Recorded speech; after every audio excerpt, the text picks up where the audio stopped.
सभी को मेरा सादर जय जिनेंद्र। इस सम्मेलन से जुड़े हुए सभी प्रबुद्ध श्रोतागणों का मैं हार्दिक अभिनंदन करती हूँ। वर्ल्ड योगा डे की इस पूर्व संध्या पर इंटरनेशनल जैन योगा कॉन्फ्रेंस के माध्यम से जैन योग की विशेषताओं, उसके सिद्धांतों, जैन योग की प्राचीनता एवं उसके विशाल साहित्य से परिचित होंगे। इस कार्य की शुरुआत मैं ज्ञानार्णव, जो कि एक जैन योग का महान ग्रंथ है और आचार्य शुभचंद्र द्वारा विरचित है, उसके मंगलाचरण के माध्यम से करेंगे।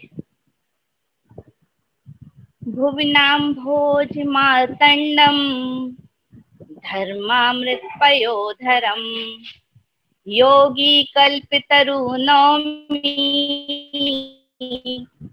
देवदेवं वृषध्वजम।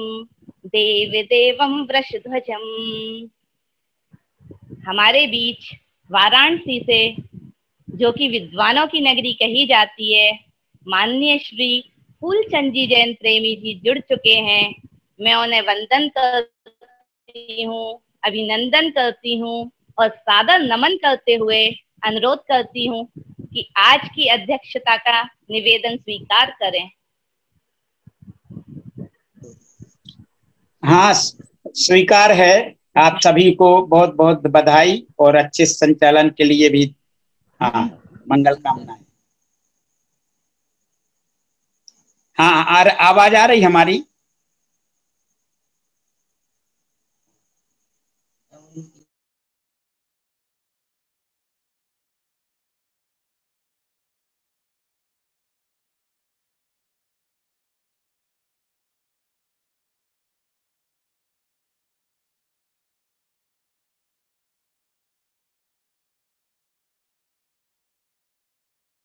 खाली हमने ये उठाया, उसी में पड़ी इधर बगल में। हाँ,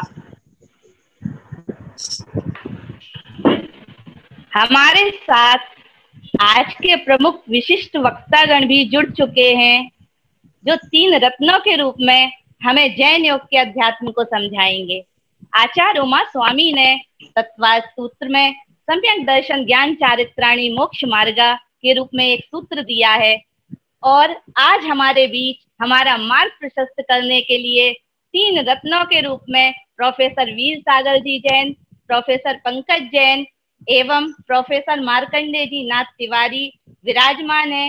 मैं सभी का स्वागत करती हूँ, अभिनंदन करती हूँ, सभी को नमन करती हूँ। 21 जून को वर्ल्ड योगा डे, जो कि यूनेस्को ने घोषित किया है, माननीय श्री मोदी जी के सपनों का साकार रूप है।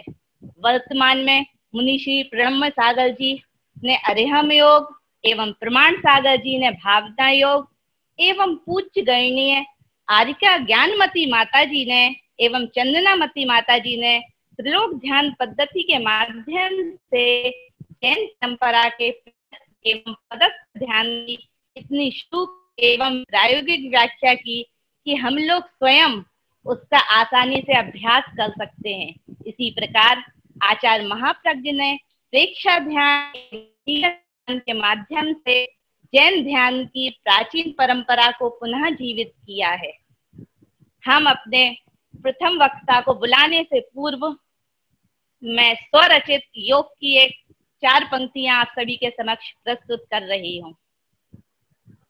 जहाँ पर आत्म दर्शन हो वहीं पर योग होता, पर आत्म दर्शन हो वहीं पर योग होता है।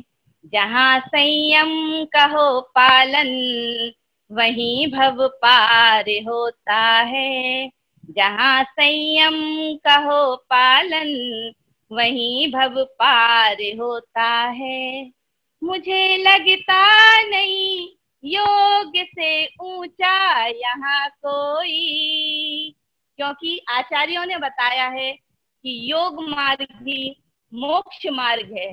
मुझे लगता नहीं योग से ऊंचा यहाँ कोई, वहाँ भव रोग कट जाते जहाँ पर योग होता है वहाँ भव रोग कट जाते, जहाँ पर योग होता है। आइए प्रथम वक्ता के रूप में मैं लाल बहादुर शास्त्री राष्ट्रीय संस्कृत विश्वविद्यालय में दर्शन संकाय के पूर्व अध्यक्ष तथा दर्शन विभाग के वरिष्ठ आचार्य प्रोफेसर वीर सागर जी जैन का हार्दिक स्वागत करती हूँ। आपने देश में ही नहीं अपितु विदेश में भी जैन धर्म का प्रचार प्रसार किया है। आपको अनेक पुरस्कारों से पुरस्कृत किया गया है और आज आपका सहज सरल स्वभाव जिससे ऐसा कोई नहीं है कि कोई भी परिचित नहीं है। और इस कोरोना काल के 3 माह के समय में आपने अनेक वेबिनार्स के माध्यम से लोगों पर ज्ञान की वर्षा करके उन्हें शांति और शीतलता प्रदान की है। ऐसे वरिष्ठ मनीषी प्रोफेसर वीर सागर जी जैन का मैं स्वागत करती हूँ और उनसे निवेदन करती हूँ कि आए और हमें अध्यात्म योग के माध्यम से हमारा मार्ग प्रशस्त करें। मैं निवेदन करती हूँ प्रोफेसर वीर सागर जी जैन। आप हमें सुन पा रहे हैं? आप अनम्यूट कर लीजिए। हाँ, जय जिनेन्द्र। जय जिनेन्द्र। हाँ। नमो अरिहंताणं, नमो सिद्धाणं, नमो आयिरीयाणं, नमो अज्जायाणं, नमो लोये सव्वसाहूणम्।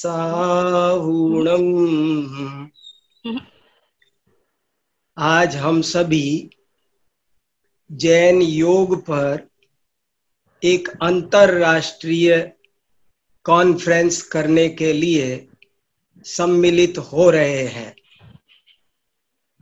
अंतरराष्ट्रीय योग दिवस की पूर्व संध्या है और रुचि अनेकांत जी इसका संयोजन संचालन कर रही हैं, जो स्वयं योग पर तीर्थंकर महावीर विश्वविद्यालय से पीएचडी का कार्य कर रही हैं।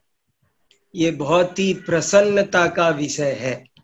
ये तीनों चारों बातें प्रसन्नता का विषय है।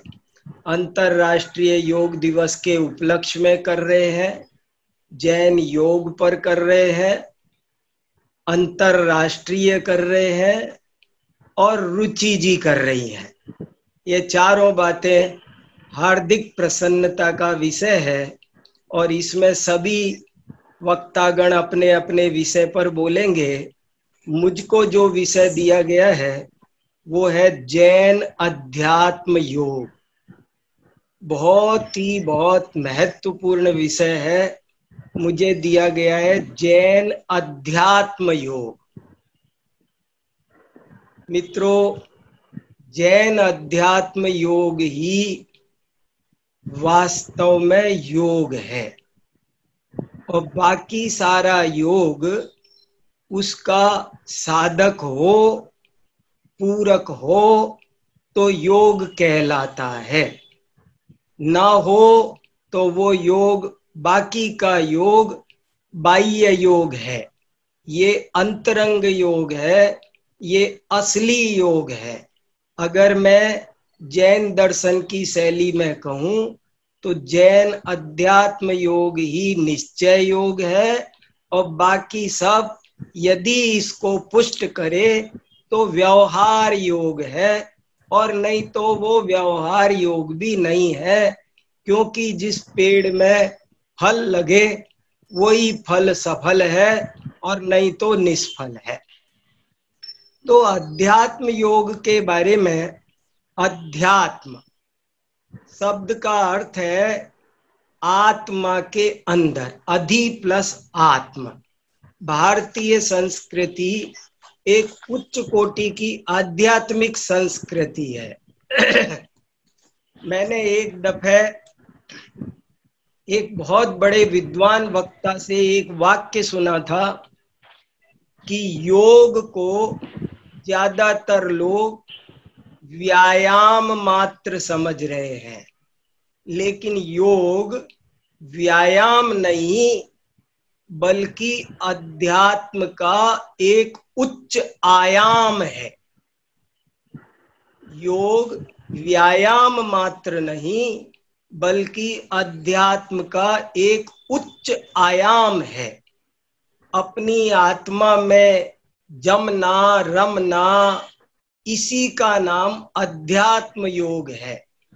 और जैन आचार्यों ने तो इस विषय पर सैकड़ों ग्रंथ लिखे हैं। एक समय सार नाम का महान ग्रंथ जैन दर्शन में प्रसिद्ध है, जिसकी रचना आज से 2000 वर्ष पहले आचार्य कुंद देव ने की है। और उस ग्रंथ में वास्तव में आत्मा को कैसे जानना, कैसे उसमें जमना, कैसे रमना, उन्होंने साफ साफ लिखा है कि अपने उपयोग को आत्मा से जोड़ देना। योग माने जोड़ना। तो हमारा जो उपयोग, हमारा जो ज्ञान, हमारा जो ध्यान बाहर भटक रहा है, ये बाहर भटकने की बजाय अपनी आत्मा में चला जाए, हम बाहर से कट कर अंदर जुड़ जाए, वास्तव में इसी का नाम अध्यात्म योग है। और ये तो एक समय सार का सार है, लेकिन समय सार का ही नहीं, सारे जैन ग्रंथों का सार यही है। सभी ग्रंथों में एक परमात्म प्रकाश नाम का ग्रंथ आज से 1600-1700 साल पहले लिखा गया, और इसके साथ में इसी में एक योग सार भी प्राकृत अपभ्रंश भाषा में जोग सारू है। इन सब में ये अध्यात्म योग के मूल ग्रंथ हैं। और इनके बारे में बड़े बड़े विद्वानों ने कहा। एक बहुत बड़े विद्वान हुए चारित्र चक्रवर्ती आचार्य शांति सागर जी, वो कहते थे, समय सार पढ़ ले जो कोई, ताई तनाव कभी नहीं होई। संसार में बहुत तनाव, बहुत अवसाद, बहुत टेंशन और डिप्रेशन बढ़ रहा है, और इस टेंशन और डिप्रेशन को अगर खत्म करने का कोई मूल कारण है तो वो है समय सार, परमात्म प्रकाश, जैन अध्यात्म योग। जब तक हम अपनी आत्मा को नहीं जानेंगे, तब तक हमको योग की ABCD भी नहीं आएगी। अध्यात्म योग ही है। आप जैन परंपरा में कहीं भी बारीकी में जाकर देख लो, कितनी भी स्टडी करो आप। मैं मोटा मोटा एक ही उदाहरण देता हूं कि जैन परंपरा में आज की तारीख में लाखों मंदिर हैं। इस पृथ्वी पर लाखों मंदिर है, और लाखों मंदिरों में करोड़ों मूर्तियां हैं, लेकिन आपको सारी की सारी मूर्तियां आत्म ध्यान की एक ही मुद्रा में मिलेगी। और किसी धर्म संप्रदाय में जब हम मंदिर जाते हैं, उनके आराध्य देवी देवता के दर्शन करते हैं, तो वे हमें अनेक तरह की मुद्राओं में दिखाई देते हैं। उनके कई रूप है, भंगिमाएं उनकी होती है।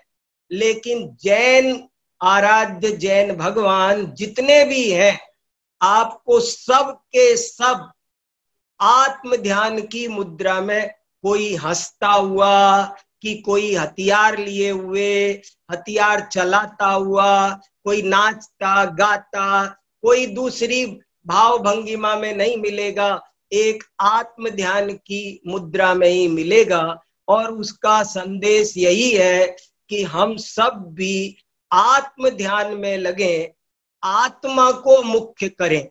देखो, पूरी भारतीय संस्कृति में ही आजकल लोग भूलते जा रहे हैं आत्मा की बात को। मुझे बहुत अच्छा विषय आपने दिया। आज योगा योगा योगा योगा तो बहुत हो गया, लेकिन अभी भी वो जो असली योगा है वो लोगों की पहुंच से दूर है। लोग योग तो कर रहे हैं, लेकिन बस इतना कहकर कर रहे हैं कि योग भगावे रोग। शरीर के रोगों को दूर करने के लिए ही वे योग करते हैं। उनके यहाँ एक्सरसाइज करना, ऐसे करो तो बाल काले हो जाते हैं, ऐसे करो तो लंबा जीते हैं, ऐसा करो तो भूख अच्छी लगती है, पेट साफ होता है, यही उनका शरीर पर ही ध्यान है। जबकि हमारी संस्कृति में देखो, जैन संस्कृति में ही क्या, अगर आप पूरी भारतीय संस्कृति में उठाएंगे तो उपनिषद आदि ग्रंथों में साफ साफ लिखा है, आत्मा वारे श्रोतव्य ध्यातव्य निदिध्यासितव्य, आत्मा को जानो। और ये लिखा, यस्मिन् विज्ञाते सर्वम विज्ञातम भवति, जिसने आत्मा को जाना उसने सब को जाना। तो मैं ये कहना चाहता हूं कि अध्यात्म योग ही वास्तविक योग है और उसको समझना चाहिए। ये बात ऐसी है कि जैसे अपन आजकल कहते हैं ना कि हमारे देश को स्वतंत्रता तो सन 47 में मिल गई थी, लेकिन वो केवल भौतिक स्वतंत्रता थी, अभी सांस्कृतिक स्वतंत्रता मिलना बाकी है। ऐसे ही मैं कहता हूं कि लोगों में बाह्य योग का प्रचलन तो हो गया है, लेकिन जो अंतरंग योग है, अध्यात्म योग है, उसका प्रचलन होना अभी बहुत बाकी है और वही असली योग है। इसके बारे में मेरे गुरुजी एक उदाहरण देते थे कि जैसे एक तो होता है मामा और एक होता है मामा का मामा। तो मामा के मामा को भी कहते तो मामा ही है और मामा के दोस्तों को भी मामा कहते हैं। जैसे मैं अपने मामा के गांव में जाऊं तो अपने मामा को तो मामा कहूंगा, लेकिन उसके अड़ोसी पड़ोसी दोस्त जितने भी होंगे उन सबको भी मैं मामा मामा बोलूंगा। लेकिन वास्तव में देखा जाए तो वे सब मामा नहीं है। जब शादी होगी तो भात नहीं लेकर आएंगे, भात तो वही लेकर आएगा जो एक असली मामा है। ऐसे ही हम सबको समझना है कि ये जो बाकी की बातें हैं ये तो पैकिंग की बातें हैं, बाहर की बातें हैं। अपना ध्यान खाते पीते सोते उठते बैठते अपनी आत्मा से जोड़ो, वही सुख शांति का उपाय है, वही असली योग है।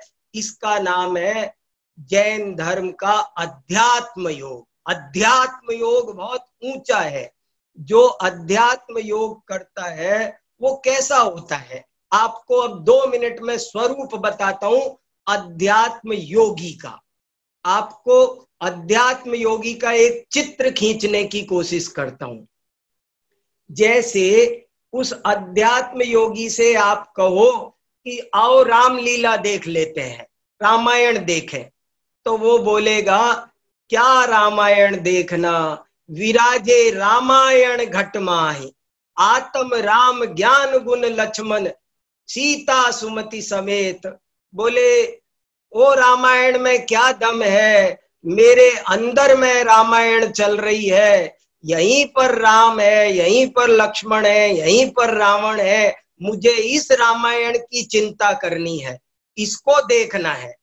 उससे कहा कि महाभारत देखेंगे चलो, तो वो कहता है अरे क्या तुम उस महाभारत की बात करते हो, वो महाभारत तो 18 दिन होकर के खत्म हो गई थी, कभी हजारों साल पहले हुई थी, लेकिन एक महाभारत ऐसी है जो मेरे अंदर चल रही है, अनादिकाल से चल रही है, और ये महाभारत कब खत्म होगी, मैं इस महाभारत की चिंता है मुझे, मेरा सारा ध्यान इस पर है। अगर उस अध्यात्म योगी से आपको सुबह हो गई है, सूरज निकल आया, अंधेरा निकल गया, तो वो बोलेगा अरे भैया वो रात तो चली गई, लेकिन ये अंदर में जो अज्ञान की रात है वो कब जाएगी। वो सूर्य तो उदित हो गया, लेकिन ये जो अंदर में ज्ञान सूर्य है वो कब उदित होगा। वो बात बात पे आप कोई भी बात करो, आप कहो भोजन कर लो, तो वो बोलेगा अरे ये जड़ भोजन तो शरीर का है, मैं तो आत्मा हूं, ज्ञानामृतम भोजनम। एक योगी असन बनावे, आप बनावे आप ही खावे, खावत नाई अगावे। बोले मुझे तो आत्मा का भोजन कराओ भाई। उससे कहो कि दिवाली तो मनाओगे, तो वो कहेगा अब के ऐसी दिवाली मनाऊं जासो कबू न दुखड़ा पाऊं। अष्टकर्म का फोड़ फटाका, उसको फटाका भी यहीं दिखेगा, मिठाई भी यहीं दिखेगी, उद्यान भी यहीं दिखेगा, रामलीला महाभारत, सूरज चांद दिन रात। जिसका ध्यान हर बात पर आत्मा की ओर जाए उसका नाम है अध्यात्म योगी। एक किताब है बहुत सुंदर, अध्यात्म योगी राम, पद्म पुराण का बहुत सुंदर संपादन करके उसके आधार पर एक पंडित बाबूलाल जी कलकत्ता वालों ने किताब लिखी है, अध्यात्म योगी राम। तो रामचंद्र जी, हमारा देश ऐसे योगियों का था जो जल में कमल की तरह रहते थे, विदेही थे, देह में रहते हुए भी अपने आप को देह से भिन्न अनुभव करते थे। तो मैं बहुत क्या कहूं, बहुत ही महत्वपूर्ण विषय है। और मैं यही कहना चाहता हूं कि देश में योग का प्रचार हुआ, ये बहुत ही प्रसन्नता की बात है। जो हुआ उसकी निंदा आलोचना मैं नहीं कर रहा हूं, लेकिन मैं ये कह रहा हूं अभी हमारा लक्ष्य प्राप्त नहीं हुआ है, अभी हम मार्ग में हैं। और लक्ष्य तब प्राप्त होगा जब हम अध्यात्म योग को प्राप्त करेंगे, निश्चय योग को प्राप्त करेंगे, आत्मा को जान। हमने अनेक बार जन्म जन्म में शरीर को पर ध्यान दिया, उस पर बहुत काम किया, लेकिन हमने आत्मा को नहीं जाना। महात्मा गांधी के गुरुजी थे श्रीमद रायचंद्र। श्रीमद रायचंद्र का किसी ने देखा हो चित्र तो सारा हड्डी हड्डी ढांचा ढांचा निकला हुआ है, और ऐसे आत्मा के ध्यान में बैठे हुए हैं। तो किसी ने उनसे पूछा कि आपका ये शरीर इतना ढांचा ढांचा निकला हुआ है, ऐसा क्यों हो रहा है? तो श्रीमद रायचंद्र ने जो उत्तर दिया वो हम सबको ध्यान देने लायक है, मुझे बहुत प्रभावित करता है। वो उत्तर ये है कि देखो भाई, मेरे पास में दो बगीचे हैं, एक शरीर का बगीचा, एक आत्मा का बगीचा, मगर मेरे पास पानी इतना ही है कि मैं एक बगीचे को हरा भरा रख सकता हूँ। मैंने अनादि काल से अपना सारा पानी हर जन्म में शरीर रूपी बगीचे में दिया, शरीर रूपी बगीचे को हरा भरा रखा, आत्मा रूपी बगीचे पर ध्यान नहीं दिया तो वो सूख गया। इसलिए मैंने अब इस जन्म में संकल्प किया है कि इस बार सारा पानी आत्मा रूपी बगीचे में दूंगा, शरीर रूपी बगीचे में नहीं दूंगा। और इसीलिए आपको ये शरीर रूपी बगीचा थोड़ा सूखा दिख रहा है, पर मेरा अंदर में जो आत्मा रूपी बगीचा है वो अब हरा भरा होता चला जा रहा है। और यही मैं चाहता हूं, और मुझे इसी बात की खुशी है। मैं क्या बताऊं, बहुत ही महत्वपूर्ण विषय आपने मुझे दिया है, जैन अध्यात्म योग। और ये जैन अध्यात्म योग पूरे विश्व में जन जन तक पहुंचे, मैं ऐसी मंगल कामना के साथ अपनी वाणी को यहीं विराम देता हूं। आप सबने मुझे सुना, धन्यवाद। बहुत बहुत धन्यवाद आपका। वास्तव में देखा जाए तो अध्यात्म ही योग की आत्मा है, और यदि योग की आत्मा ही नहीं रहेगी तो बाह्य योग प्रभावशाली नहीं रहेगा। आदरणीय भाई साहब ने बहुत सुंदर शब्दों में संक्षिप्त रूप में हमें जैन अध्यात्म योग को समझाया। और आचार्य शांति सागर जी की जो समय सार पढ़ ले जो कोई, ताको अवसाद ना होई, बहुत सुंदर पंक्ति उन्होंने बतलाई। इसी प्रकार श्रीमद रामचंद्र जी ने शरीर और आत्मा रूपी बगीचे में से हमें किसको सिंचित करना है, किसको सींचना है, ये हमारे हाथ में है। और हम योग के माध्यम से किस प्रकार अपनी आत्मा रूपी बगीचे को हमें सींचना है, यह भाई साहब ने बहुत अच्छे शब्दों में हमें समझाया। प्रथम शताब्दी में आचार्य कुंद ने भी प्राकृत में एक बहुत सुंदर गाथा कही है, आदामे संवरो जोगो, आत्मा ही संवर और योग है। तो हम 7 तत्वों के माध्यम से जीव इन 7 तत्वों को पार करके किस प्रकार मोक्ष तक जा सकता है, और वास्तव में जैन योग का मुख्य लक्ष्य आत्मोपलब्धि, स्वस्वरूपोपलब्धि है, ईश्वर प्रणिधान नहीं है। जीव का ब्रह्म में लीन होना ही हमारा उद्देश्य नहीं है। जैन योग का उद्देश्य इससे भी कहीं बहुत ऊपर मोक्ष रूपी लक्ष्मी को वर्ण करना है। इसी क्रम में मैं अगले वक्ता के रूप में प्रोफेसर पंकज जैन जी को आमंत्रित करना चाहूंगी। आप वर्तमान में नॉर्थ टेक्सास यूनिवर्सिटी यूएसए में फिलॉसफी एंड रिलीजन डिपार्टमेंट में प्रोफेसर के पद पर कार्यरत हैं। आपके कई रिसर्च पेपर इंटरनेशनल जर्नल में प्रकाशित हो चुके हैं। आपके शोध कार्य के लिए आपको पुरस्कृत भी किया गया है। ऐसे प्रोफेसर पंकज जैन जी को मैं अगले वक्तव्य के रूप में कर रही हूँ।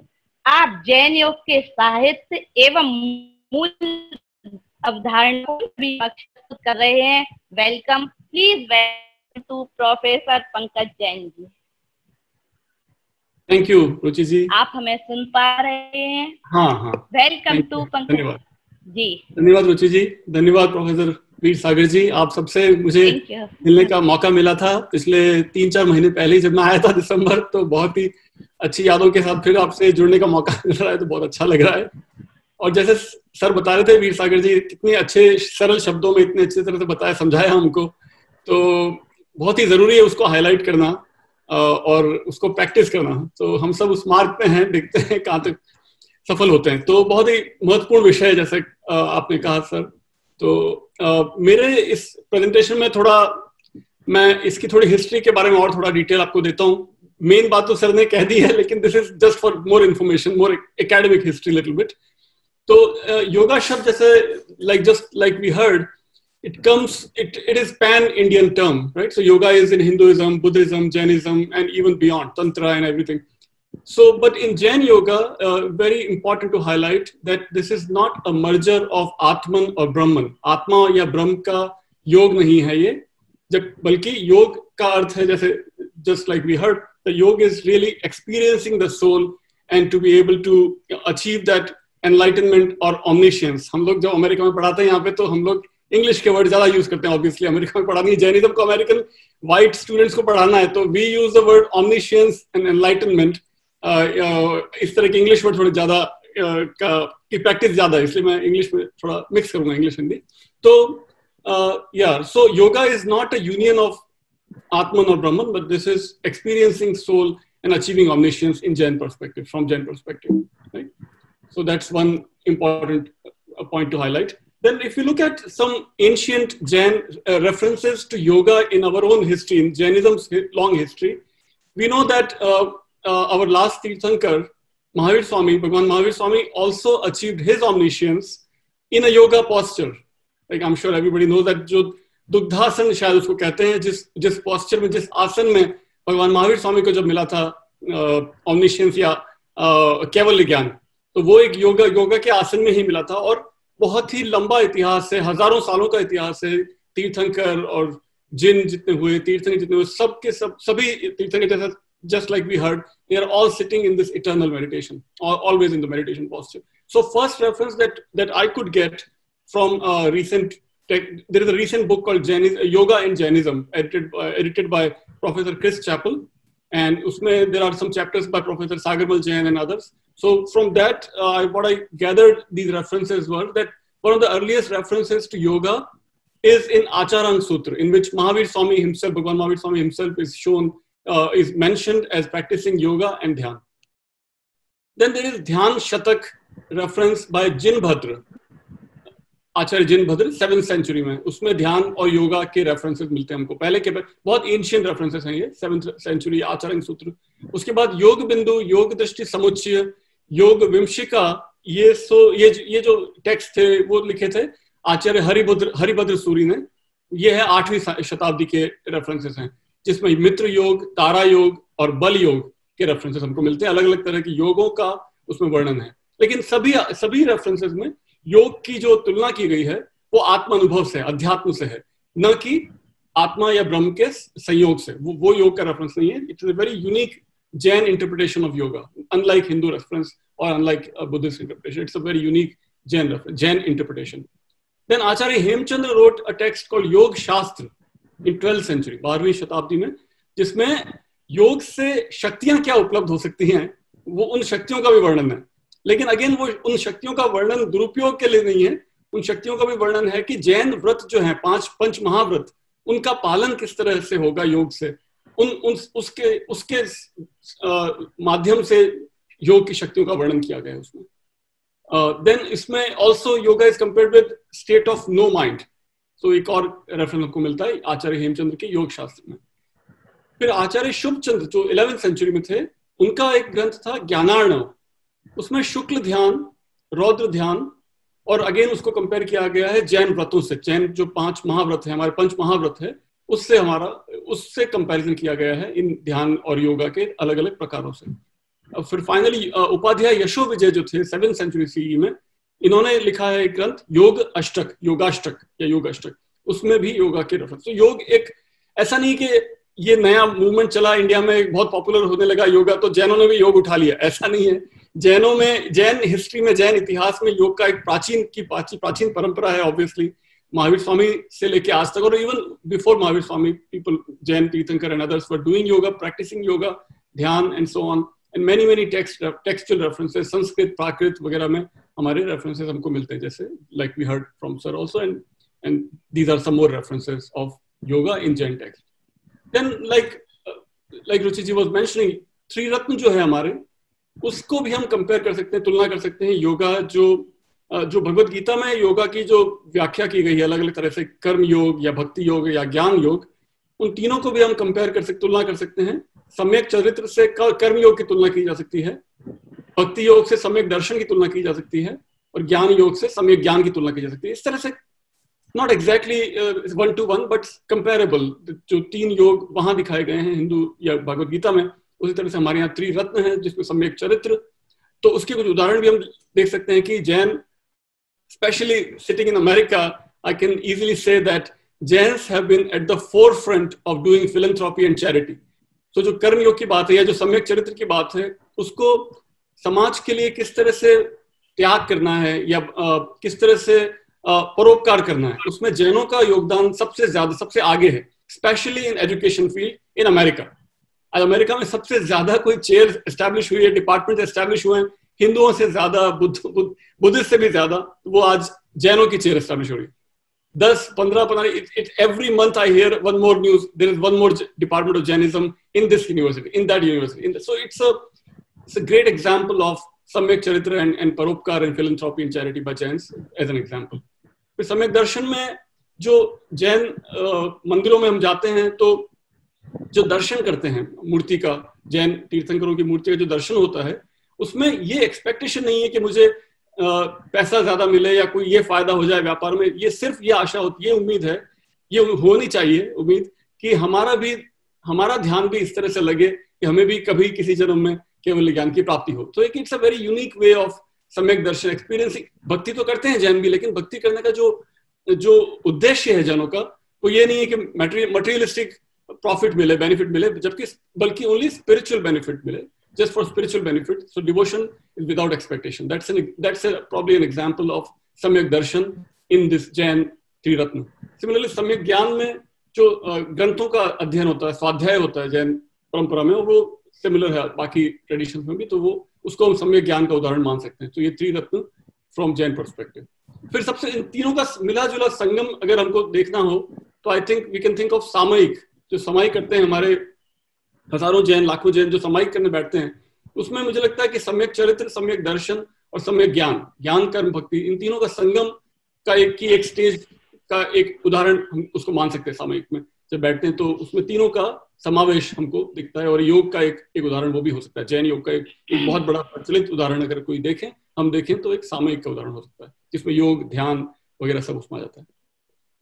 अच्छा, फिर हम I think we can compare Jainism with Ashtanga yoga. जो पतंजलि सूत्र का जो अष्टांग पतंजलि ने जो लिखा था अष्टांग योग सूत्र, उसमें अष्टांग योग की व्याख्या की गई है। तो उसमें बहुत ही इंटरेस्टिंगली जो अष्ट योग, अष्ट अंग हैं, 8 अंग हैं योग सूत्र के, उन 8 अंगों को हम जैन व्रतों से तुलना कर सकते हैं। तो उसमें पहला जो अंग है अष्टांग योगा में वो है यम नियम, प्रत्याहार और धारणा, ध्यान, समाधि वगैरह है। तो पहला जो अंग है यम, वो 5 यम उसमें बताए गए हैं, पतंजलि ने बताए हैं। वो 5 यम एग्जैक्टली सेम है 5 महाव्रत से। तो जैन हमारे जो 5 महाव्रत है, सत्य, अहिंसा, अस्तेय, ब्रह्मचर्य और अपरिग्रह, ये एग्जैक्ट 5, ये एग्जैक्ट नाम हमको वहां भी दिखते हैं, 5 यम जो पतंजलि के अष्टांग योग सूत्र में। तो पहला ये अंग तो ये हुआ। तो सत्य, अहिंसा, अस्तेय, ब्रह्मचर्य और अपरिग्रह, हम सब totally pretty familiar we are with all these 5 महाव्रत जो हमारे हैं, हमको जानकारी इसकी है ही है। तो मैं आगे बढ़ता हूं उसमें। फिर उसके बाद सेकंड जो अंग है अष्टांग में, सेकंड अंग, पहला अंग हो गया यम, उसके बाद आते हैं 5 नियम। 5 नियम पतंजलि की व्याख्या में आते हैं शौच, संतोष, तपस, स्वाध्याय और ईश्वर प्रणिधान। So these 5 are comparable with tapas, संयम, स्वाध्याय, ध्यान और शौच as explained in भगवती सूत्र। So भगवती सूत्र में जो 5 ये गुण दिखाए गए हैं, इनकी तुलना हम कर सकते हैं 5 नियमों से जो पतंजलि की योग सूत्र में। तो again it's just a sort of a broad comparison I'm making here. So यम हो गया, नियम हो गया। उसके बाद जो आखिरी 6 जो अंग हैं अष्टांग योग में, उसमें आसन, प्राणायाम, प्रत्याहार, धारणा, ध्यान और समाधि, इन 6, ये जो 6 अंग दिखाए गए हैं पतंजलि जो दिखाए, वो भी इनकी भी तुलना हम जैन प्रैक्टिस में देख सकते हैं कि आसन, जैसा मैंने अभी मेंशन किया था, पहले भी मैंने कहा और आपको पता ही है कि जो इवन महावीर स्वामी को जो मिलता है केवल ज्ञान, तो एक आसन में थे उस समय, दुग्धासन में थे, तो वो आसन का एक उदाहरण उनको उसमें दिखता है।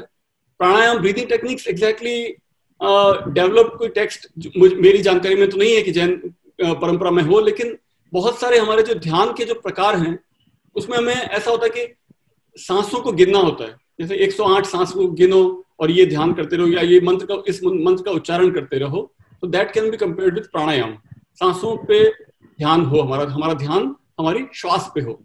प्रत्याहार can be compared I think with Pratikraman, जिसमें विड्रॉल ऑफ सेंसेस है। तो प्रतिक्रमण जब होता है हर रात को जब करते हैं बहुत हजारों लाखों जैन, तो उसमें यही है कि कुछ पूरे दिन में या पूरे 24 घंटों में कुछ मुझसे जाने अनजाने में कुछ भूल हुई हो, तो मैं उससे लाखों या सभी जीवों से माफी मांगू, या इस तरह से एक सेल्फ रिफ्लेक्शन का मोड होता है कि मैं अपने आप को रिव्यू करूं, अपने आप को रिफ्लेक्ट करूं मेरी एक्टिविटीज में कि कहां तक मैं पालन कर पा रहा हूं अहिंसा का। तो that can be compared with Pratyahara. तो Pratikraman I think can be compared broadly with Pratyahara as a withdrawal of senses, self reflection and so on.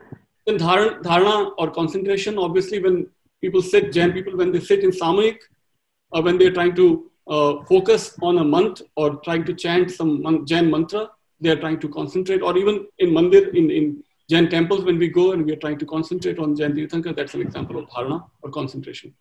And then dharana की परिणति होती है meditation में, और meditation की परिणति होनी चाहिए समाधि में। So that's the end goal.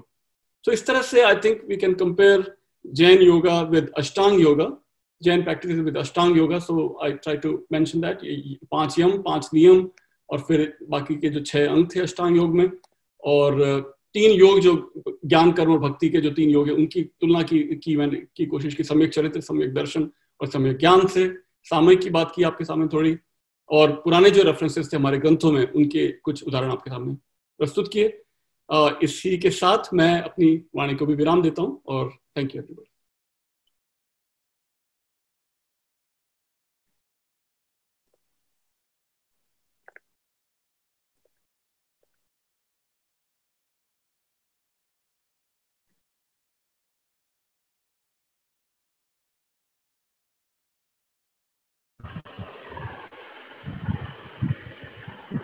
बहुत बहुत धन्यवाद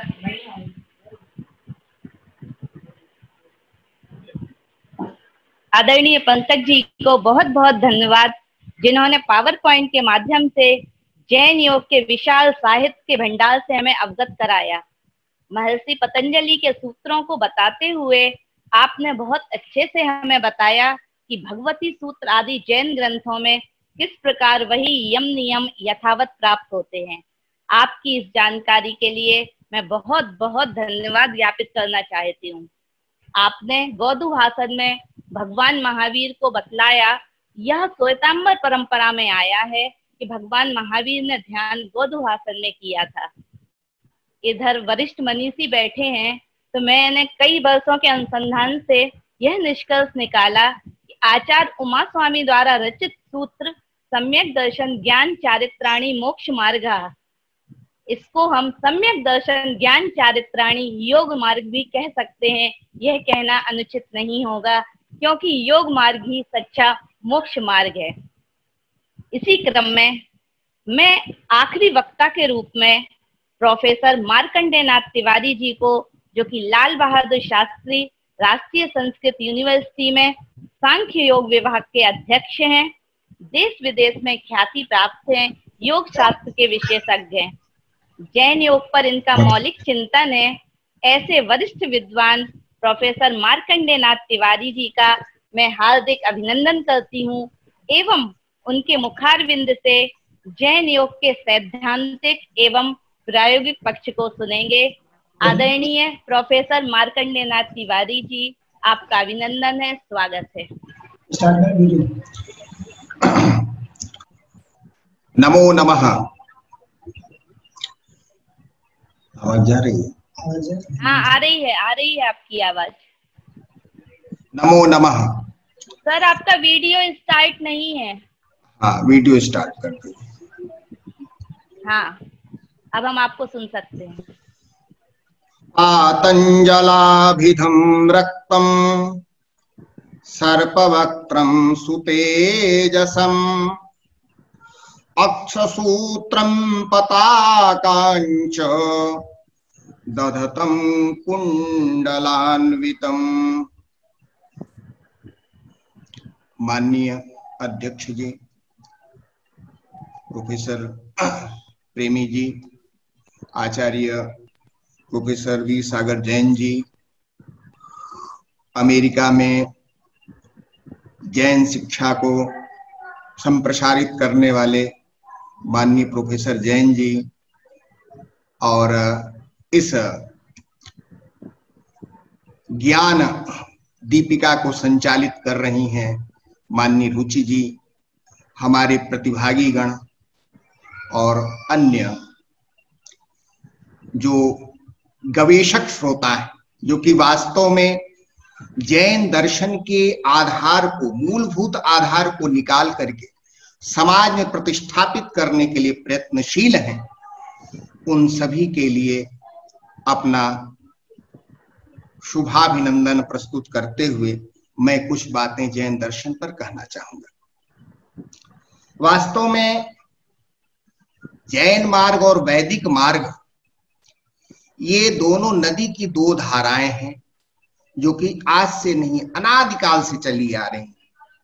और इस संबंध में महाभारत के एक श्लोक का आधार हम ले सकते हैं। द्वामिमां वथ पंथानौ यस्मिन् वेदाः प्रतिष्ठिताः प्रवृत्ति लक्षणो धर्मः निवृत्तिश्च विभाषिता।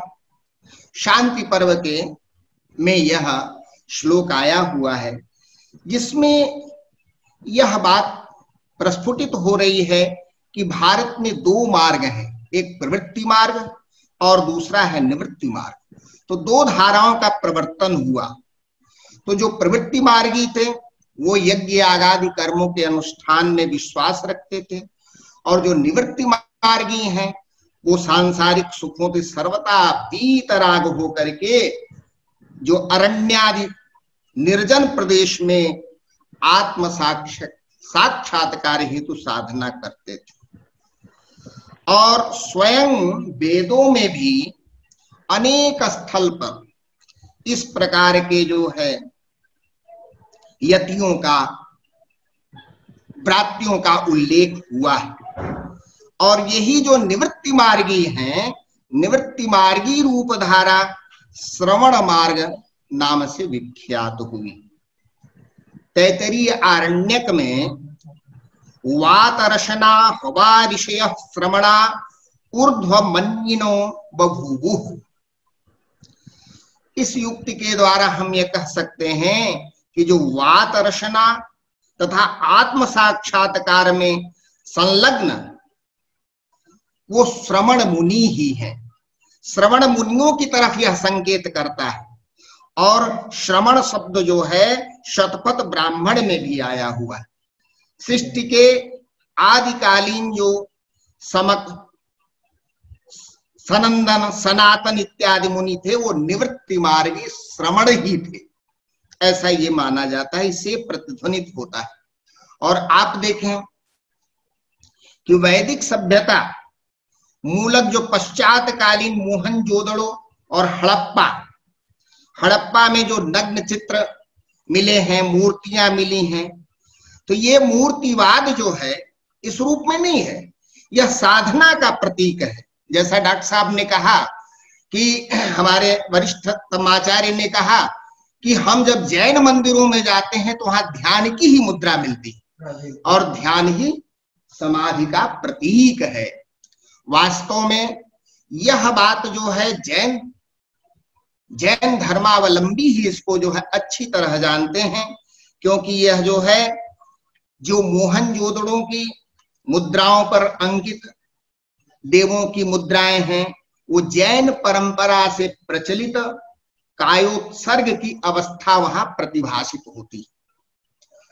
और इसी आधार पर जो है वैदिक श्रवण धारा के आधार पर कालांतर में बौद्ध परंपरा का भी आविर्भाव हुआ।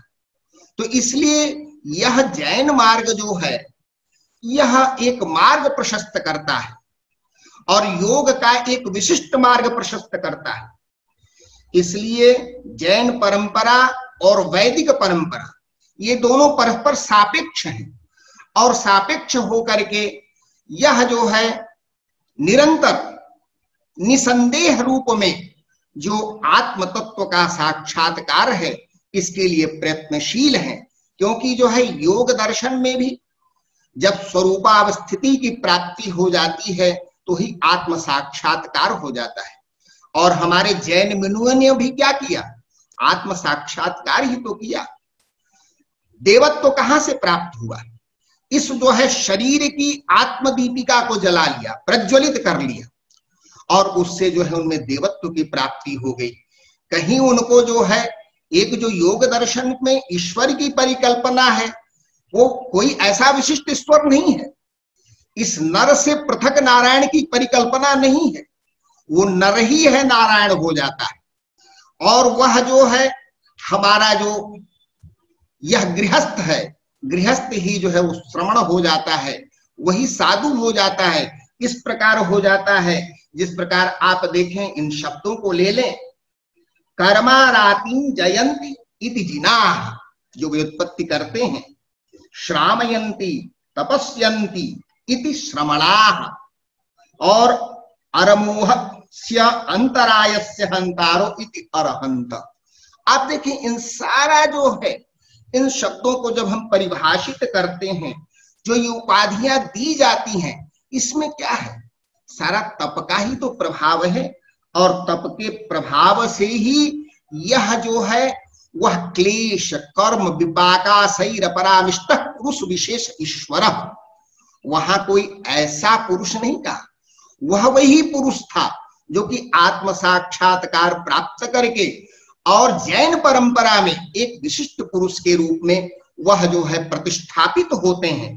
तो इस प्रकार जो है वो पूर्व जन्मों के आप जैन शासन में देखें जो 23वें तीर्थंकर हैं और महावीर जो वास्तविक प्रचारक महावीर हैं, उनका जीवन जो है जीवन चरित्र ही योग का ज्वलंत उदाहरण है। पूर्व जन्मों के संस्कारवश हमारे यहाँ पुराणों में भी ये बात आई है कि जो वृत्ति का निर्धारण होता है वह पूर्व जन्मार्जित कर्म से ही होता है। तो निश्चित रूप से पूर्व जन्म में उनका ऐसा संस्कार रहा होगा, उसके संस्कारवश युवावस्था में ही विरक्त होकर के गृह त्याग करके तपस्या करते हुए 12 वर्ष से अधिक समय तक मौन धारण करके अत्यंत कठोर तप करके और योगाभ्यास द्वारा जो है आत्मज्ञान को प्राप्त करके उन्होंने निर्वाण प्राप्त किया। तो इसलिए राग द्वेष रूपी शत्रुओं पर विजय प्राप्त करने के कारण ही इन्हें महावीर कहा गया, और यही महावीर जो है इनको जिन की संज्ञा दी गई।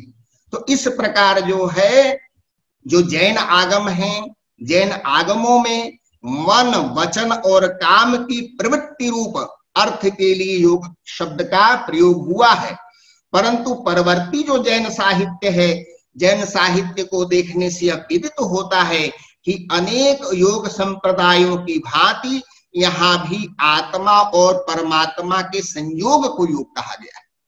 तो यह आत्मा और परमात्मा, परम तत्व ही परमात्मा है, इस प्रकार की बात जो है आती है। स योग भक्ति युक्त स्यान् निश्चयेन मुनीश्वर, इस प्रकार की बात आती है। कहने का आशय यह है कि जिस इन्होंने एक भाव दिया, जैसे निर्मल आकाश में सूर्य स्फुरित होता है, वैसे ही रागादि रहित निर्मल मन में निज परमात्मा भासता है। जैसा आचार्य जी ने कहा कि जो गांधी जी के गुरु जी थे, किस प्रकार जो है आत्म प्रदीप जो है वो जला करके और उन्होंने जो है उस योग की सिद्धि की थी। तो इस प्रकार बहुत सी चीजें हैं जैन साहित्य में, कितना प्रचुर साहित्य है। आज देखिए जो आज पातंजलि योग का प्रचार हुआ, परंतु उस योग के साथ यदि जैन साहित्य के योग को देखें, इनके ग्रंथों को देखें, आप इनके ग्रंथों में इतना विशद वर्णन है योग का कि आप कह नहीं सकते। आप चाहे अष्टपाहुर को ले लीजिए, चाहे तत्वार्थ सूत्र को ले लीजिए रमास्वामी जी के, चाहे रत्न करंड को ले लीजिए और चाहे मूलाचार को लीजिए, तमाम ऐसे ग्रंथ हैं। और मुझे तो लगता है कि अभी इसमें बहुत सा एक गवेषणा की आवश्यकता है। बहुत से ऐसे ग्रंथ मिलेंगे जो कि योग शास्त्र पर आधारित हैं और हम इससे एक जो है एक नई दिशा हम समाज को दे सकते हैं।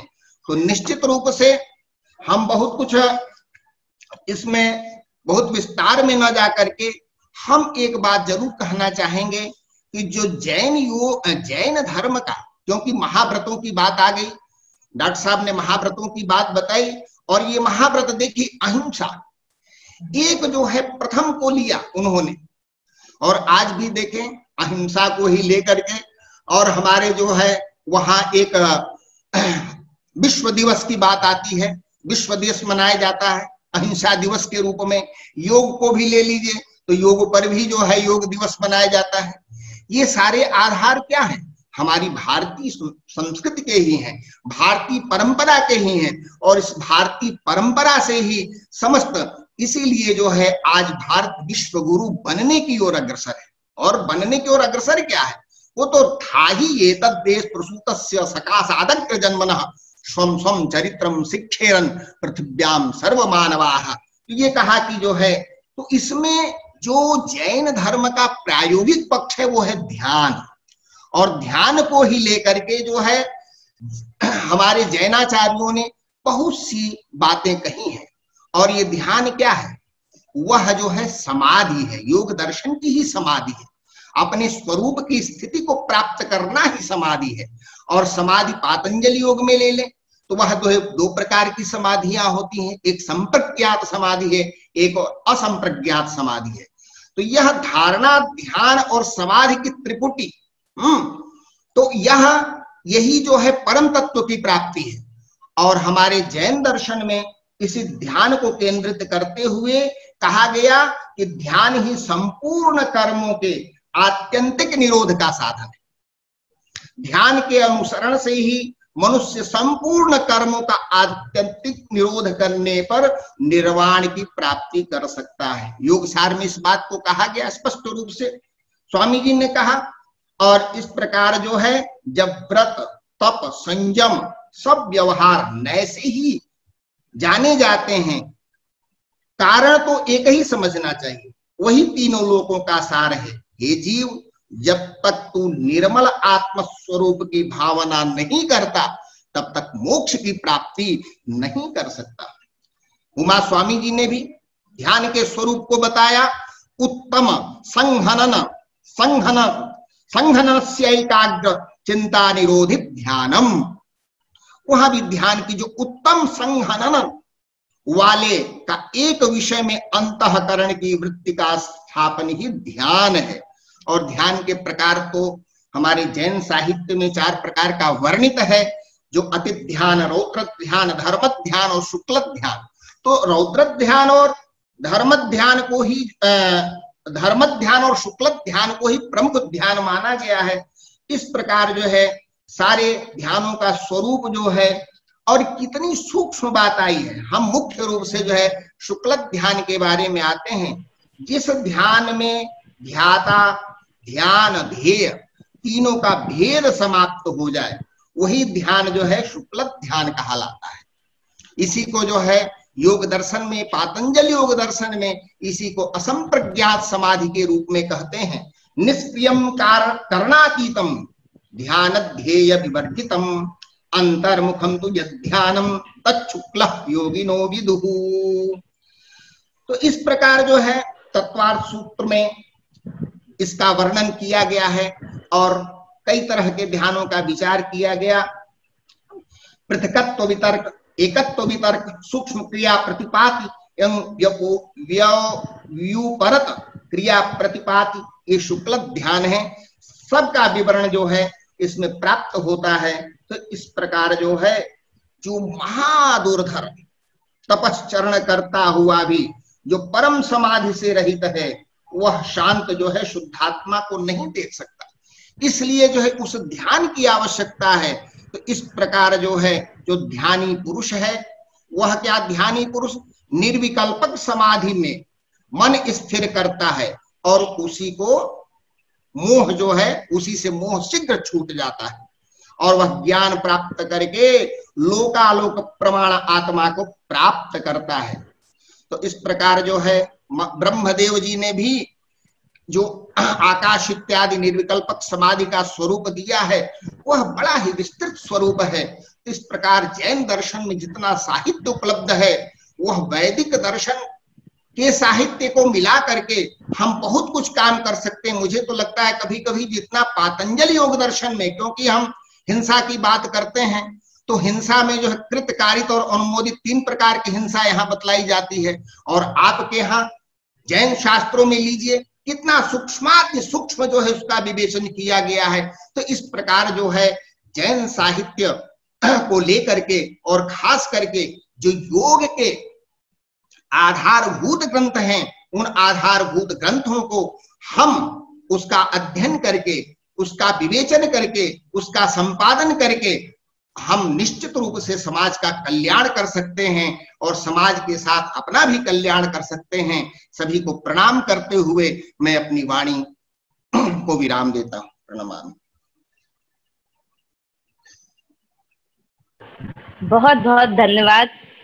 आपने बताया कि वैदिक परंपरा और श्रमण परंपरा परस्पर सापेक्ष हैं, प्रारंभ से ही ये एक साथ चली आ रही हैं और मोहनजोदड़ो और हड़प्पा से प्राप्त जितनी भी मूर्तियां हैं वे सभी कायोत्सर्ग मुद्रा में हैं और जितनी भी मुद्राएं प्राप्त हुई हैं उन सभी पर जैन तीर्थंकरों के चिन्ह मिले हुए हैं, नासाग्र दृष्टि है। तो ये सभी इंगित करती हैं कि जैन योग कितना प्राचीन है। जैन योग 24 तीर्थंकरों की परंपरा से प्रथम आदिनाथ से लेकर बीच में 22 तीर्थंकर और अंतिम तीर्थंकर महावीर तक अनवरत रूप से चली आ रही है। और भगवान महावीर ने बहुत अच्छी बात इस बारे में कही कि हम हर समय किसी न किसी ध्यान में रहते हैं। वह ध्यान 2 प्रकार का होता है, एक नकारात्मक और एक सकारात्मक। नकारात्मक ध्यान में हम आर्त और रौद्र ध्यान की मुद्रा में रहते हैं, परंतु सकारात्मक ध्यान में हम शुक्ल ध्यान, धर्म ध्यान और शुक्ल ध्यान उसमें रहते हैं। और रेणसार में भी बहुत सुंदर एक सूत्र कहा गया है, अध्ययन में ध्यानम, अध्ययन ही ध्यान है। अभी जैसे प्रोफेसर साहब ने भी बताया कि अध्ययन की तरफ हमें ध्यान देना चाहिए और अध्ययन ही ध्यान है। वास्तव में ज्ञान ही ध्यान है। दोनों में सूक्ष्म अंतर है कि किसी ज्ञेय को जानना तो ज्ञान है, और लगातार जानते रहना ध्यान है। तो इस प्रकार ज्ञान और ध्यान में भी हमें अंतर समझ में आता है। इसी क्रम में मैं अपने अध्यक्षीय उद्बोधन के लिए माननीय श्री फूलचंद जी जैन प्रेमी जी को आमंत्रित कर रही हूँ, जो कि हाल ही में राष्ट्रपति पुरस्कार से सम्मानित हैं। संपूर्णानंद संस्कृत विश्वविद्यालय से जैन दर्शन विभाग के पूर्व अध्यक्ष हैं तथा बीएल इंस्टीट्यूट ऑफ इंडोलॉजी में पूर्व निदेशक रहे हैं और वर्तमान में स्यादवाद महाविद्यालय के अधिष्ठाता आदरणीय प्रोफेसर फूलचंद जैन प्रेमी जी का आज के सम्मेलन में मैं स्वागत करती हूं और अध्यक्षीय उद्बोधन के लिए उन्हें सबने निवेदन करती हूं कि वे अपना अध्यक्षीय उद्बोधन दें। माननीय अध्यक्ष महोदय। जीव मजीवम दब्बम जिनवर बसेड़ जीर्णिडिठम देविंद बिंद बंदम बंदे तम शब्दा सरसा। सभी इस वेबिनार से जुड़े सभी श्रोताओं, विद्वानों और सभी वक्ता गणों का मैं जय जयंत बोल रहा हूं, जय जयंत कर रहा हूं। आप लोगों ने आज इस वेबिनार को बहुत सफल बनाया। मैं बहुत आभारी हूं और विशेष करके मुझे पहली बार अनेक लोगों को सुनने का मौका मिला है, तो मुझे तो बहुत आनंद आया इस वेबिनार में।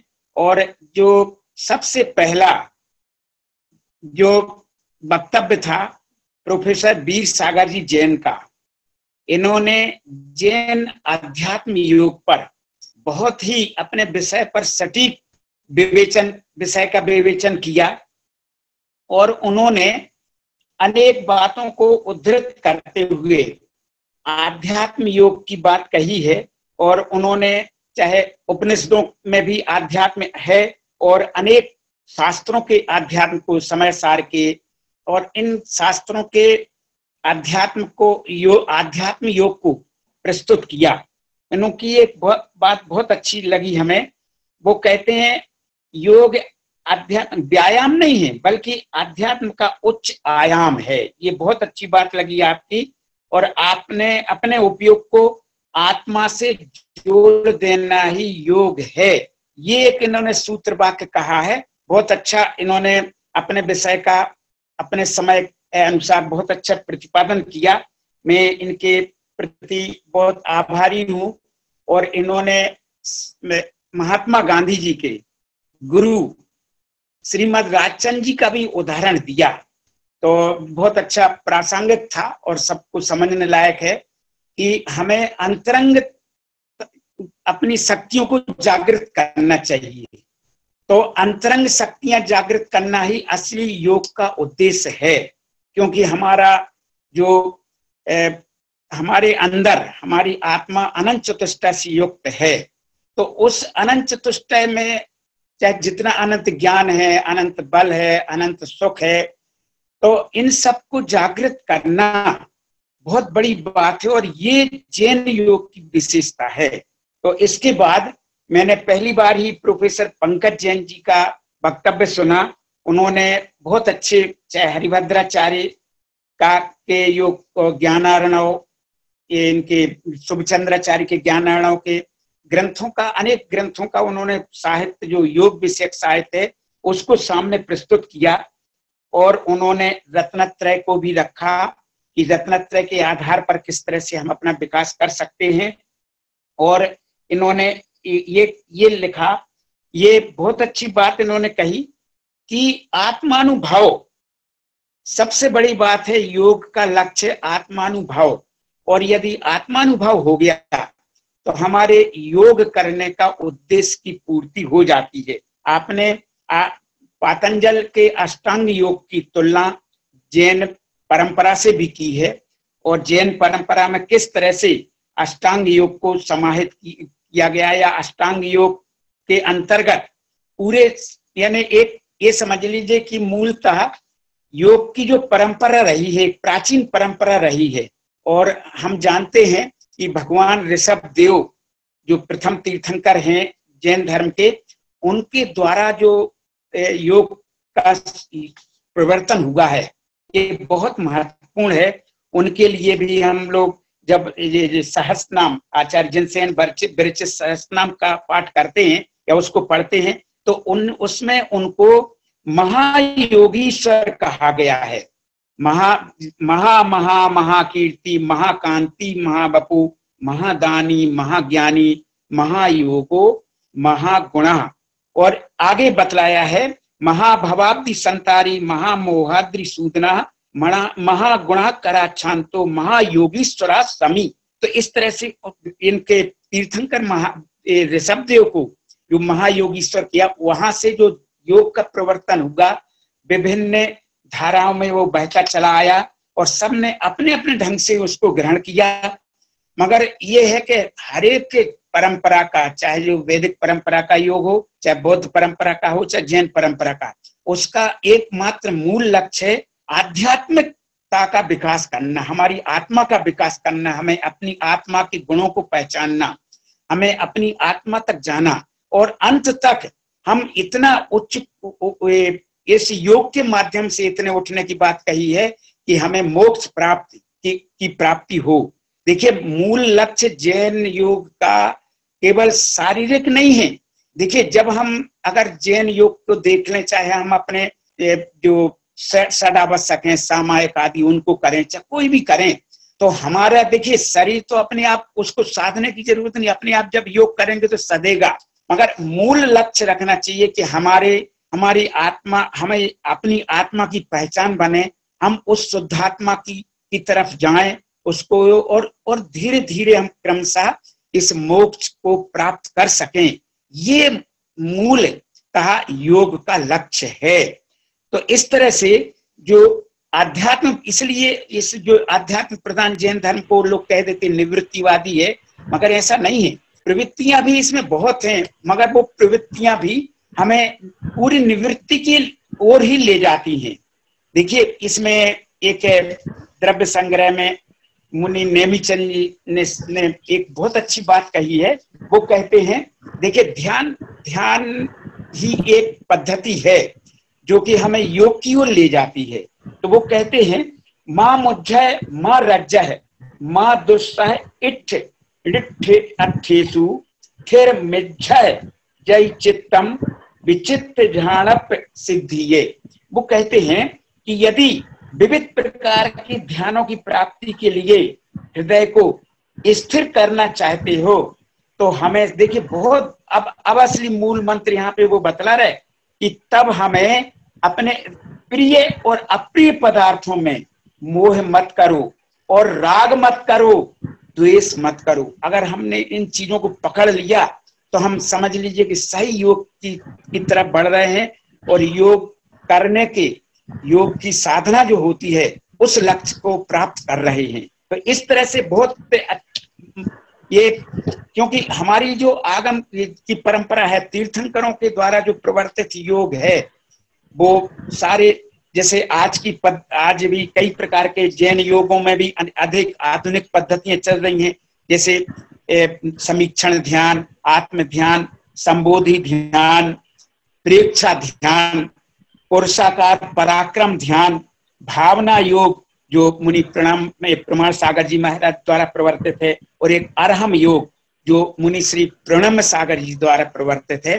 तो इस सब का मूल लक्ष्य यही है कि हम अपने इन योगों के माध्यम से जो हमारे शास्त्रों में ये अमूल्य संपदा भरी हुई है उसको हमें साकार करना है, प्रायोगिक करना है, और इसके द्वारा हमें अपनी आंतरिक शक्तियां प्रकट करते हुए हमें उस मोक्ष के मार्ग की ओर बढ़ना है जो इसका मूल लक्ष्य है। तो इस तरह से हम ध्यान की पद्धतियों को करते हुए अब ये समझ लीजिए कि आगमों के जो सूत्र, ध्यान के जो सूत्र, योग के जो सूत्र आगमों में भरे हुए थे, उनके माध्यम से ही जो आधुनिक जो मैंने अभी ध्यान पद्धतियां बतलाई हैं उनको उसी में समाहित किया गया है। आगमों के सूत्रों को लेकर के ये सब पद्धतियां विकसित की गई हैं। और हमारे आज भी एक बात मुझे जरूर कहना है, मैं जब BL इंस्टीट्यूट में था डायरेक्टर के रूप में, तो वहां पर एक वहां पर बहुत हजारों, दसों हजार शास्त्र भरे हुए हैं, और उस वहां के हस्तलिखित शास्त्र भंडार में अनेक छोटे बड़े अनेक ग्रंथ ऐसे हैं जो अभी भी अप्रकाशित हैं, जिनका संपादन करना बहुत जरूरी है। ऐसे ऐसे अनेकों शास्त्र भंडारों में ऐसी योग विषयक अनेक पांडुलिपियां रखी हैं, चाहे वो प्राकृत में भी हैं, अपभ्रंश में भी हैं, संस्कृत भाषा में भी हैं। तो उन्हें सामने लाना, उनका संपादन करना, ताकि आधुनिक योग में जो चल रहा है, पूरे विश्व को योग के रूप में आज भारत ने योग दिवस की परिणत करके पूरे विश्व को योग सिखा दिया है। और सचमुच में दूसरे देश भी इतने लाभान्वित हो रहे हैं। तो हमारे शास्त्रों में, प्राचीन शास्त्रों में इतनी अनेक विधियां पड़ी हुई हैं योग की, एक से एक सिद्ध करने के लिए, साधना करने के लिए। तो उन्हें सामने लाना हम सबका कर्तव्य है। तो इस तरह से ये जो हमारी जो पद्धतियां हैं, ये योग की पद्धतियों को विकसित करना, इनको सामने लाना, और आज लोगों को बताना बहुत जरूरी है। जैसे दूसरे योग सब चल रहे हैं, वस्तुतः योग कोई ऐसा नहीं है कि कोई धर्म विशेष से बंधा हो, मगर हर एक की पद्धतियां जो हैं विशेष हैं, सबके लक्ष्य भी अलग हैं। मगर आज जो योग चल रहा है वो शरीर को लक्ष्य करके ज्यादा चल रहा है। मगर यदि उसमें भी हम अपने आध्यात्मिक विकास की बात रखें तो शरीर का विकास तो, या शरीर के शारीरिक रूप से हम स्वस्थ तो बनेंगे ही, आत्मा की दृष्टि से भी हम संपन्न और प्रबल बनेंगे, ऐसी भावना है। और आप सब लोगों ने बहुत अच्छा इसमें जो रुचि जैन ने आज इसका संचालन किया, और उनकी भावना थी कि इस तरह का एक कल योग दिवस है, विश्व योग दिवस है, तो उसकी पूर्व संध्या पर इसका आयोजन किया जाए, ताकि विश्व को पता चल सके कि योग जो चल रहा है वो जैन योग भी कितना महत्वपूर्ण है। अभी सभी लोग, कई डॉक्टर वीर सागर जी कह रहे थे और सब लोग कह रहे थे कि देखिए, ये पूरी संपूर्ण भारतीय मूर्तियों में, संपूर्ण धर्मों की जितनी मूर्तियां हैं उनमें जैन मूर्तियां ही योग मुद्रा में होती हैं, ध्यानस्थ मुद्रा में होती हैं। केवल वो खड्गासन या पद्मासन जिस मुद्रा में रहें, मगर उनकी मुद्रा केवल ध्यानस्थ मुद्रा ही होगी। तो ये सब प्राचीनता है। अभी ये डॉक्टर तिवारी जी, प्रोफेसर तिवारी जी भी बतला रहे थे कि मोहनजोदड़ो हड़प्पा में जो योग की मूर्तियां मिली हैं वो भी इतनी प्राचीन मूर्तियां हैं, और वो भी जैन मुद्रा में हैं, ध्यानस्थ मुद्रा में हैं। तो इस तरह से जैन योग का बहुत व्यापक स्थान है। हमें इसको प्रसारित करना है, लोगों को पता चलना चाहिए कि ये जैन परंपरा में कितनी विशाल संपदा भरी हुई है। तो उसको जब तक हम बताएंगे नहीं, उसको उजागर नहीं करेंगे, लोगों को उसका साहित्य नहीं देंगे, तब तक कैसे लोगों को स्वीकार करेंगे और कैसे उस पहचानेंगे उसको। तो ये आज का हम बहुत बहुत आभार मानते हैं जो आज तीन विद्वानों ने, प्रोफेसर वीर सागर जी, प्रोफेसर पंकज जैन और प्रोफेसर मार्कंडेय नाथ तिवारी ने तो इतना गजब का व्याख्यान दिया, बहुत अच्छा बोला। क्योंकि इनको मैंने तो वैसे तो सुना है आपको, मगर जैन योग पर इतना अच्छा आपने वैदिक परंपरा से तुलना करते हुए जो बताया, बहुत महत्वपूर्ण आपने दिया। और सभी के व्याख्यान में तो प्रोफेसर पंकज जी को भी बहुत आभार मानता हूं कि आपने इतने दूर से भी रहकर, मतलब होकर के आपने जुड़ करके और इस जैन योग पर अपना व्याख्यान दिया। प्रोफेसर वीर सागर जी तो अपने आप में बहुत अच्छे, किसी भी विषय पर आपसे बुलवा लें, किसी पर भी आप हैं, आप बड़ी गहराई से बोलते हैं।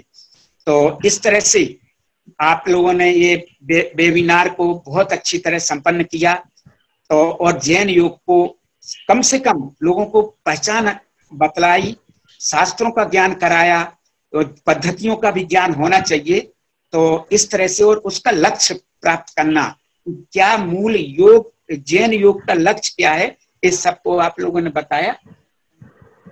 तो इस तरह से, क्योंकि हमारी जितनी पद्धतियां हैं, चाहे वो आप श्रावकाचार कह दें, चाहे आप श्रावक के चाहे 12 व्रत कह दें, चाहे 28 मूल गुण कह दें मुनियों के, वो सब सामायिक, सब ध्यान योग पर ही आधारित हैं और लक्ष्य भी उसको वही है। इस तरह से आप लोगों ने हमें भी सुना, और मैं आप सभी के प्रति बहुत आभार व्यक्त करता हूं कि आप लोगों ने इसको बहुत सफल बनाया। बहुत अच्छे समय में अच्छे तरह से सब लोगों ने विचार विमर्श किया, और सब लोगों ने, जितने श्रोता लोग, विद्वान श्रोता इसमें जुड़े हुए हैं, उन सब के लिए भी हम बहुत बहुत धन्यवाद ज्ञापित करते हैं और अपनी वाणी को विराम देते हैं। सभी को जय जिनेंद्र।